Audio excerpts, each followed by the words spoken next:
Hey everybody, it's Commander Clyde. Welcome back to another patch notes update review video. Today we're looking at 7.9, latest update. Should be coming in a week or two. Anyway, here we are. New Hail skin to showcase in this Odyssey, the Reckoning. And we will go down and quickly glance at these skins, but we don't really care about skins, do we? No. This is not where the fun stuff is. It's nice to look at, but, you know, you have more important things to go over. Like how they come out with this as a skin now when everyone thought this was going to be the base model. It's literally her hair is tied up in face covering thing to hide her identity, which of course with the Mulan history, everyone thought that would be the default model. Was not. I'm down for the King Arthur skin, bro. Suit of armor, there's nothing quite like that. And the Hell skin, you know. Anyway, here's the schedule, August 25th. So yeah, next Tuesday. Oh, that's the bonus update. Keep that in mind. Odyssey Reckoning is not until the 8th, which is 2 weeks from next Tuesday. And then the bonus update info for that will be later. Battle Pass stuff. Here's what you can buy. Free track all of these fun things here. Not gonna read through all of this. You guys have eyes. So, okay. Odyssey Reckoning. This season introduces a brand new Odyssey, complete with design changes that will awaken the explorer within you. On your journey, the gods will explore new cultures and unexplored lands while battling the corruption of Cthulhu. Will you defeat the corruption, or will it overtake you? What if I want to be the corruption? Huh? Did you guys think of that? Maybe I want to be the bad guy. Okay. Whatever. Odyssey purchasable items, whatever. Don't care, because I don't buy anything on the Odyssey. It just exists. Earn Odyssey points to unlock collection reward items. Yes, we know that. Odyssey points can be earned by buying skins. Buying these items during 7.9, 10, and 11 updates will reward you with Odyssey points. Skins give you 10k. New skins in chest will give you 10,000. New skins in theme bundles will also give you that. Digital loot pack, and then the premium track, 5,000 points total. I guess if you buy that. So anyway, there's all that. I'm not going to read all this. This is not interesting to me. And this is what you can get if you just buy everything right now. Or not right now. As soon as the update is out, I have to keep that in mind. Alright, this content isn't here yet. September 8th is the release date for these updates.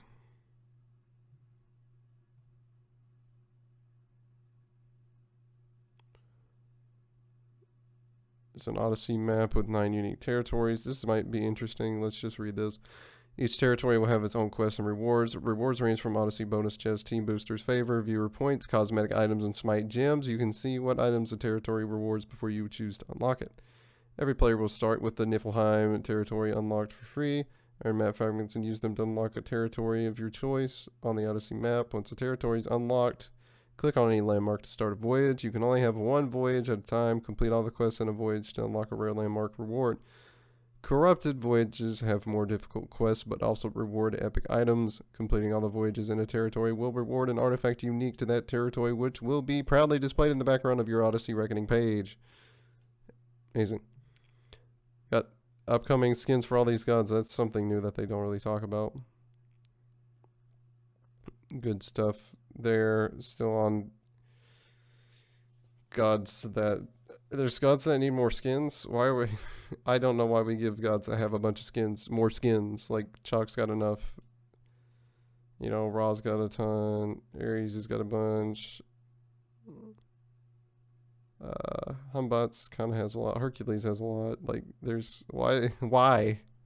Can we pick a guy that doesn't, like, have a skin?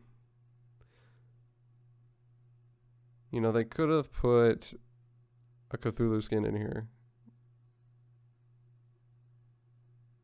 A unique one that they could release later. But I guess not. Kind of disappointing.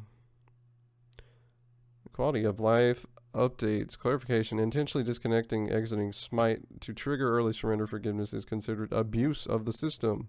We will be escalating punishments more aggressively up to and including banning players caught doing so. Mastery icon for 110 gods mastered has been added. In merging accounts, some players kept multiple mastery icons where others received their highest. From now on, all players should receive all icons. Improved sorting in the match lobby. Default skin should appear first, then currently selected skin. Normal, exclusive, and limited skins will be sorted by release date. Mastery skins will appear at the end. For ranked matches where a player is disconnected, we will now allow pausing while in combat. Cthulhu Arena has undergone an environment lighting update.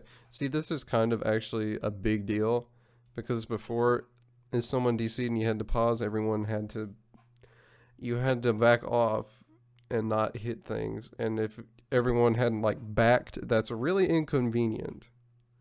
Especially when I've been in solo lane, I've had to give up lane pressure so we could get a pause through in matches, and that sucks. So hopefully that will stop that from happening. I really do think that's kind of a big deal. But it gets this tiny spot here, so most people aren't going to notice that. But the impact of that is huge. Here's the update to the lighting. Some things got a little bit crisper lighting in certain spots. Some spots have bigger shadows.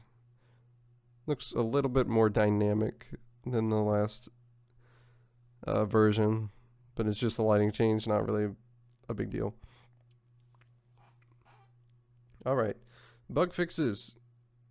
Fixed in Tsukuyomi Hotfix, which is already live. PC readdressing chat, losing focus when receiving a new chat message.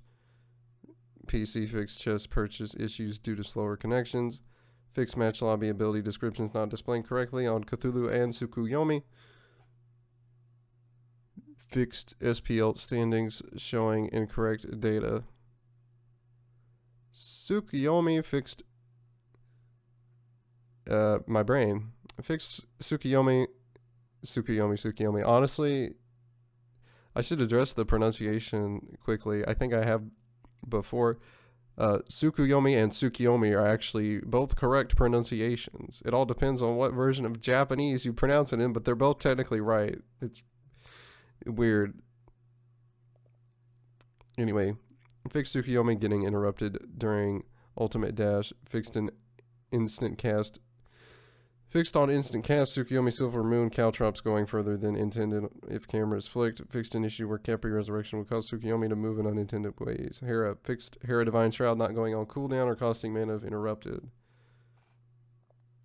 Which Rexy pointed out in a video recently. Very nice that he caught that. Because, of course, if a big streamer YouTuber sees that, they're going to immediately fix it.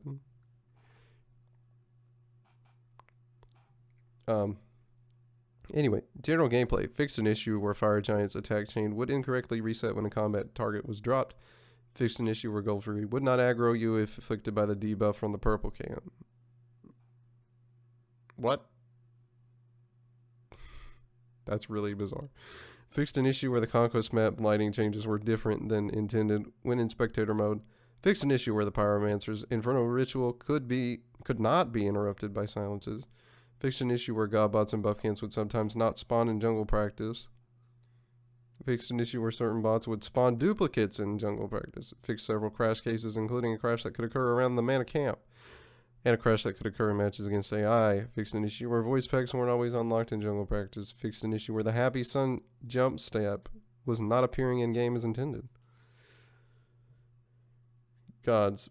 Avatar Aang, Merlin, and Korra Scotty fixed an issue where their last taunts and jokes weren't playing. Terra fixed an issue where playing as Terra could crash games. This fix was not part of the hotfix, but will go live before the Odyssey update.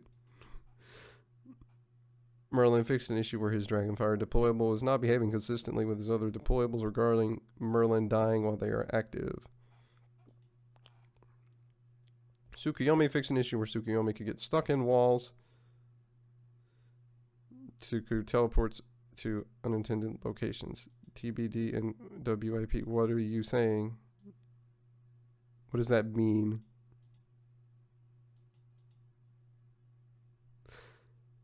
Items. Bound Gala's description has been fixed and mana has been removed. Okay. Voyager log event. Whatever. Don't care. Balance live. Conquest Centaur ability rework. The new jungle abilities have been met with lots of positive feedback. One issue players were experiencing involved pulling the speed buff to the desired location. This ability is going to activate later in the Centaur's hit chain, allowing players to pull it further before it attacks. And its hit area and timing are being adjusted to require more quick reflexes from junglers. Rename this ability to Charge Thrust. The Centaur will now use Charge Thrust as its fourth attack. Decreased range from 25 to 15 units. Decrease the ability wind-up time by 25%. Dun dun dun dun. Serrated Edge. This was a premier new item for the mid-season. It's a 20% penetration assassin item. We knew it would make a big impact, but it suffered from a few design problems. The passive felt too restrictive to certain gods, so we are changing the effect to be ramping instead of on or off. This shift allows for many more gods to use the item, but also is a significant buff which the item doesn't really need. For this reason, it's being paired with a few nerfs to the cost, power, and power from the passive. This shift should change up the jungle meta yet again, in addition to the big changes from bonus bounds happening 2 weeks earlier. Increased cost 2550 to 2650. Decreased physical power from 30 to 25. Passive. For every non-ultimate ability on cooldown, you gain a stack of cruelty. Each stack provides 10 basic attack power and 3% physical lifesteal, which is a top-end buff to the power. Anyway, it's less lifesteal than I think the passive was providing before, but that gives you 10 more power, assuming you have all 3 of your non-ultimate abilities on cooldown. So before, the passive was giving 20 power. It'll now give 30 at max if you have it all up, which kind of fits better because you don't get that instant 20 power all the time. Sometimes you're only going to have 10. So I think that works out in most cases.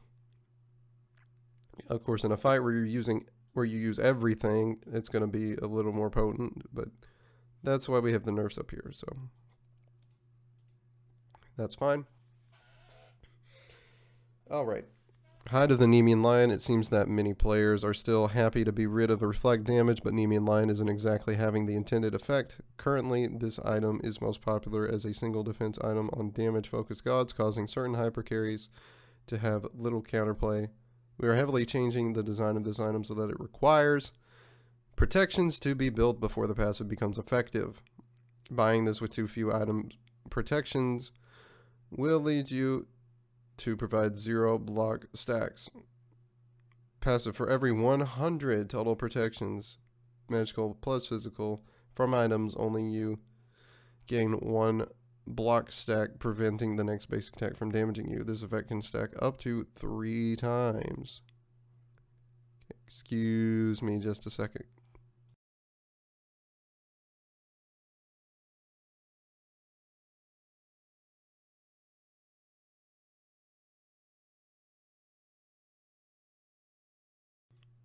Okay. Moving on anyway. So yeah, this item has not really felt good to some people because you only get effectiveness from this from only a couple of autos in the current form of the item. And that just doesn't feel as good when hunters have as much attack speed as they do, typically.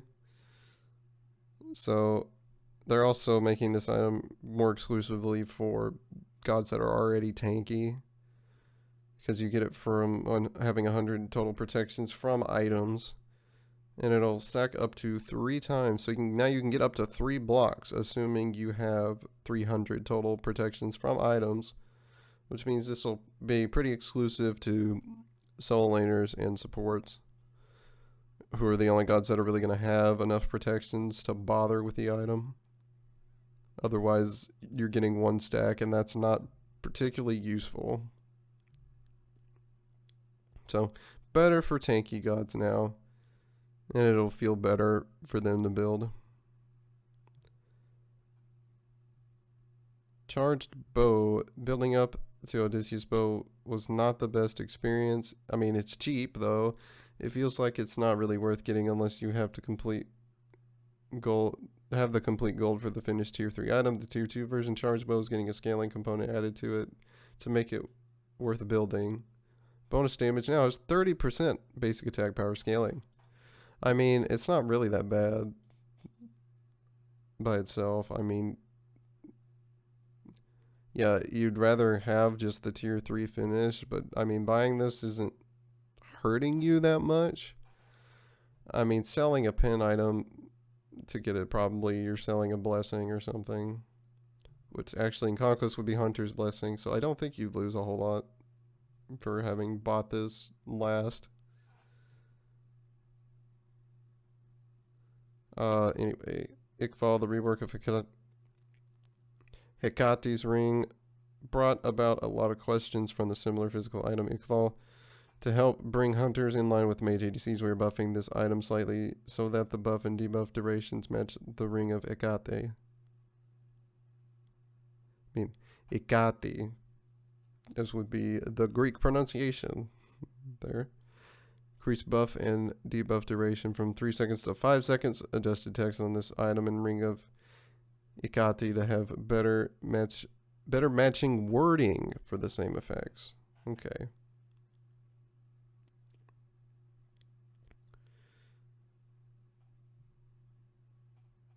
I've never been totally clear on how to pronounce that. Don't know if it's Sharon, Karen. Who knows? Could be any of those. I'm not completely sure, honestly. We have seen a decrease in play on traditional mages, especially in pro play. We are looking at a few items that feel a little underwhelming and buffing them to a spot where they are more likely to make it into a build. These changes also work to offset some of the nerfs that mages feel from Typhon's Fang changes in the bonus balance. Anyway, decreased cost from 2600 to 2500. Added 7 HP 5. Evolved. I just say Sharon usually. Coin buff. Increased HP 5 from 28 to 35. Increased MP 5 from 20 to 35. Okay. A lot of sustain coming out on this item now. Actually, that's interesting. Do more, but more like a zoom orb. Whoosh. This item is great for mages who want to rotate and make plays on the map, but its cost is quite restrictive. We are bringing this down so that mid players can have an option for early to mid game skirmishes. Decrease cost from 3,000 to 2,850. I think 2,800 might have been a better point of balance. 150 gold doesn't feel like a lot.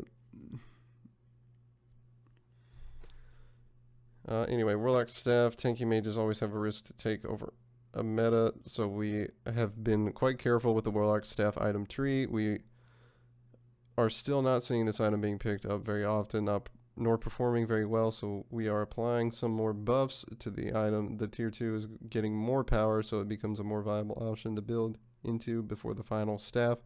And the tier 3 cost is coming down to make it easier to build in more situations. Decrease cost from 2,650 to 2,500. Sorcerer's Staff, increased magical power from 30 to 45. That's a big buff for a tier 2. Alright, Bulwark of Hope. Below are a slew of tank item buffs, but one item is missing from our bounce past the sledge. While we are aware of this item's prevalence, warriors are currently relying on it to keep up with the rest of the classes. Before we address it, we want to make sure other choices feel strong and that options exist to round out builds. Bulwark of Hope has been a situational item at best for some time. A boost to its shield, especially with new anti-shield counters, should help it feel more impactful. Increase HP threshold where the shield triggers from 30 to 40% health. Heart Ward Amulet should feel like a strong option for anyone to flex against magical damage, but it doesn't have that same impact as its closest analog, Sovereignty. Boosting its aura will help it succeed in the right situation. Increase magical protections to allies in the aura from 15 to 20. Logically, you'd think Heart Ward would actually have a better passive than Sovereignty because you know, anything that's magical tends to have high magical power. You know, mages have a lot of magical power typically. So it would make more sense for it to have less. I mean, I guess they could be concerned about it being too effective against guardians. But, you know, when a mage is going to have more than double the power that a typical, you know, jungler is going to have, you'd think it'd be a little stronger. Anyway, Pestilence, Contagion are commonly built on warriors, but don't feel as strong as other anti-heal options from other classes. They should not be as strong as pure defensive options, and currently they fall too far below defensive choices. A boost to their health will help in that regard. Pestilence increase health from 200 to 250, and Contagion increase health from 100 to 150. Mystical Mail is a unique bruiser item. The longer a fight goes, the more this item contributes, but the cost is too high for the strength it provides. This change will make it easier to build into and allow tanks to have extra gold to spend elsewhere. Decrease cost from 2450 to 2350.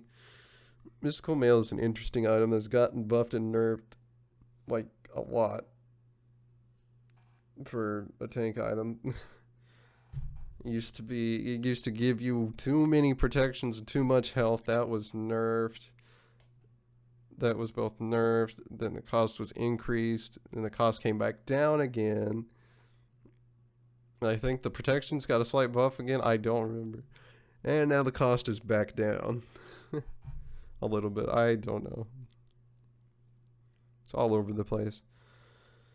Artemis, vengeance never stops, never slows down. Especially after this balance update, Artemis lacks the escape options that other hunters have access to, relying purely on her ult to survive. Vengeful Assault will now cleanse slows upon activation. This shakes up her favorable matchups and gives her an additional tool to play with. That's fun.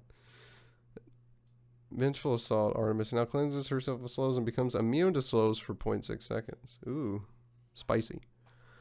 Now, do you have to point it at yourself, or does it just happen on cast?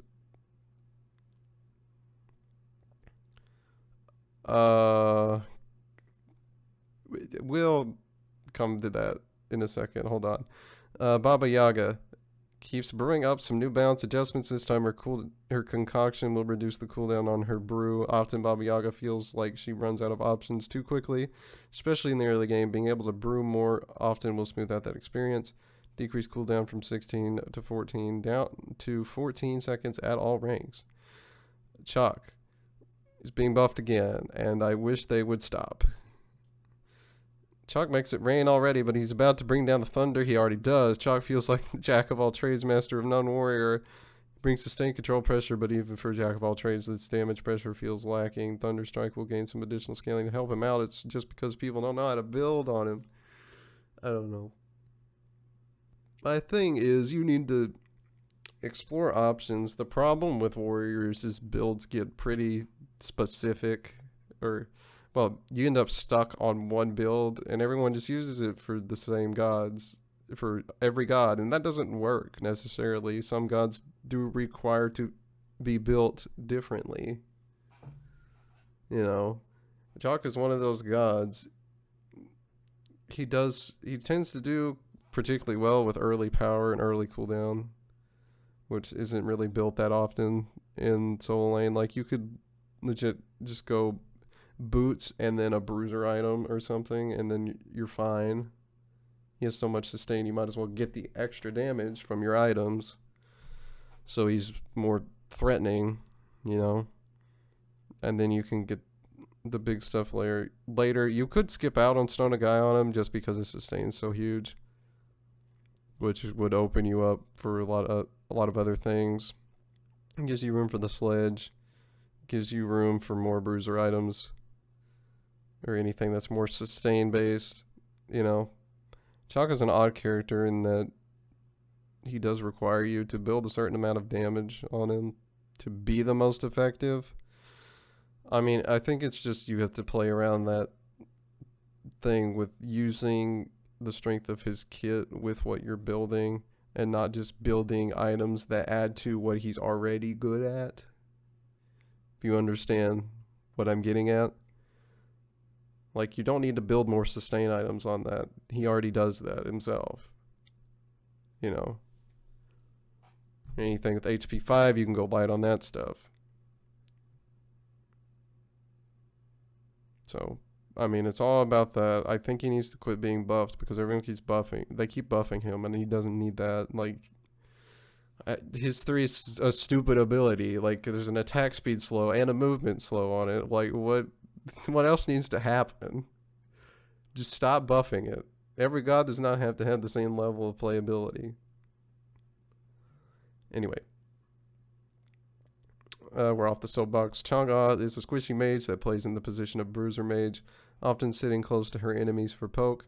She excels at dancing around the fight, but the lack of base tankiness limits her movement options. We are boosting her to be more in line with tankier mages, but not quite as much as the likes of Hades and Zhang Kui. I hate this god. Increase base HP from 375 to 410. Increase HP scaling per level from 70 to 80. Don't make her tanky. I don't like her. Every time she feels like she does too much damage too quickly. I don't know if it's a cooldown on her 1 that feels that way. I don't know what it is. Changa's just a pain in the ass. Anyway, Guan Yu. Talu Assault feels like it should be powerful on paper. While it does high damage and shreds, its short range takes heavy management to be used effectively, often falling short of easier, more reliable abilities. It can also be interrupted. A base damage increase will make the effort feel more rewarded. Increased damage per tick from 15 to 55 to 20 to 60. We get 5 more power on every tick at all ranks. How many times does it hit? Like 20? Or something weird? Wait, no, if it hit that many times, that would be too much damage. I don't know. It just does a lot more. You don't always get to see the full use of this ability because it's interrupted and people can also run away from you. Anyway, Gib rolls in and out of the meta, and so far in Season 7 he seems to be mostly out. I cannot believe that for any second. His lack of reliable clear and poke has caused him to fall out of favor. Shockwave's fall off is being reduced to help our lovable rock out. Shockwave increased the damage dealt at max range from 50% of the initial damage to 70%. Nice. Although he's not really out of the meta, I think people just quit picking him because I don't know. You know, I still will ban him sometimes if my opponent does not have a support yet, just because he's safe, he's easy, and he has an ability that's really annoying to play around. So, with the shield, so a lot of times he might get banned. I don't know why he doesn't get picked more. Like, it's a good character. There's really nothing too bad about him. Nemesis has sliced and diced her way to the top, becoming a strong pick in high-level ranked competitive play. We often see her excel in sync of small adjustments, with slice and dice having history of 10 damage change, moving her performance around significantly. Rather than fully revert, a 5 damage adjustment may be just the right spot. That's an Amber Alert. Stop. Okay. Anyway. Yep. 5 less damage at all ranks. Have fun. Bruh. The original God of the Sun struggles to shine at the top end of play. Ra requires strong setup and skill to connect his shots and lacks tools to help him get that done. Celestial Beam is being buffed to be more rewarding when it lands, while Divine Light will now cleanse slows when you stop. Ra will now have better success joining and surviving a hectic fight. He doesn't have to. He puts his 3 down in the middle of a fight, stands at the back, and shoots beams at people. Like, you don't do anything. 100% scaling.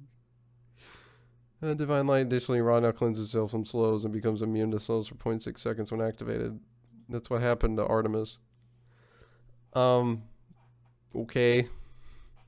He's already a good god. Again, this is the case of a god that is good at what he does, but high res doesn't understand the idea that a god does not have to be super playable in every situation. You know?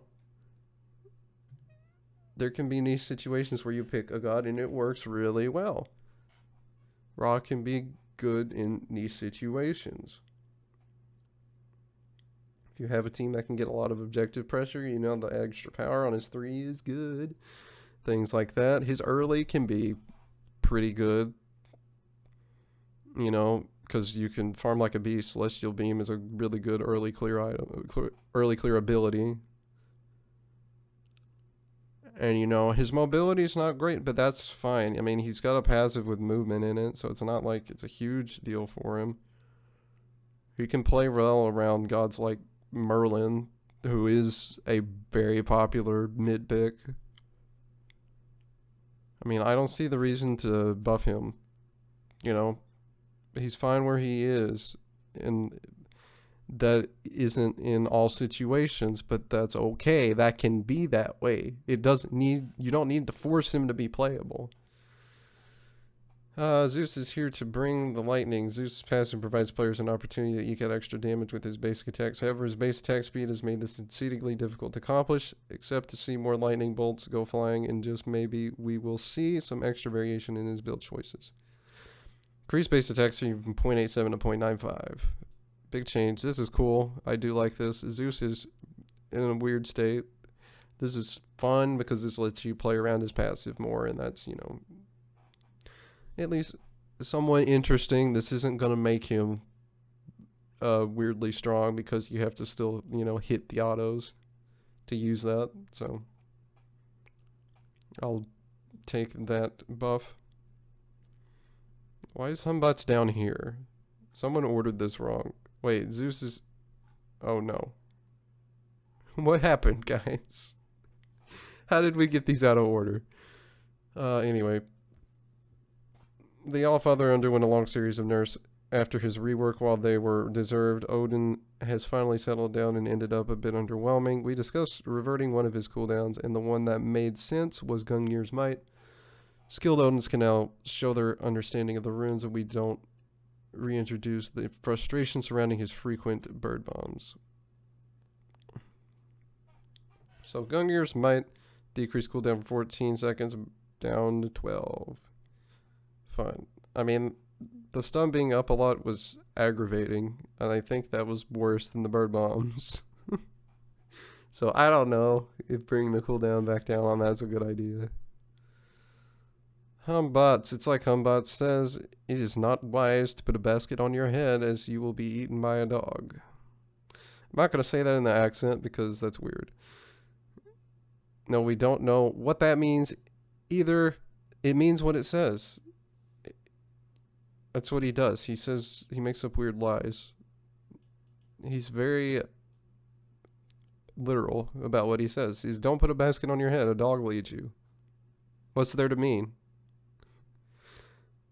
I do know that our previous nerfs to Fear No Evil, which were meant to temper his teamfight power, removed him from nearly all levels of play. How a revert will help him out while giving us a chance to see how he performs in the more established mid-season meta.